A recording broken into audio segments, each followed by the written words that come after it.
কয়েকদিন ধরেই তীব্র তাপপ্রবাহে পড়ছে দেশ। অস্বস্তিতে জনজীবন। দেশের 7 বিভাগের ওপর দিয়ে তাপপ্রবাহ বয়ে যাচ্ছে। এমন পরিস্থিতিতে সুসংবাদ দিয়েছে আবহাওয়া অধিদপ্তর। বৃহস্পতিবার রাতে দেওয়া পূর্বাভাসে বলা হয়েছে, আগামী সপ্তাহে বৃষ্টির প্রবণতা ফের বাড়তে পারে। এর প্রভাবে চলমান তাপপ্রবাহ প্রশমিত হয়ে জনজীবনে স্বস্তি নামবে বলে আশা করা হচ্ছে। পূর্বাভাসে আরও বলা হয়েছে, রাঙামাটি, ফেনী ও ব্রাহ্মণবাড়িয়া জেলাসহ রংপুর, রাজশাহী, ময়মনসিংহ, ঢাকা, খুলনা, বরিশাল ও সিলেট বিভাগের ওপর দিয়ে মৃদু তাপপ্রবাহ বয়ে যাচ্ছে এবং তা আগামী 3 দিন অব্যাহত থাকতে পারে।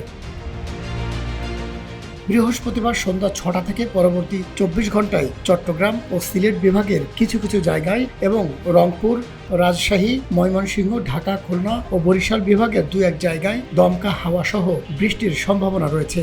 সেই সঙ্গে দেশের কোথাও কোথাও ভারী বৃষ্টিপাত হতে পারে। এ সময় সারা দেশে দিনের তাপমাত্রা সামান্য বাড়লেও রাতে তাপমাত্রা প্রায় অপরিবর্তিত থাকতে পারে।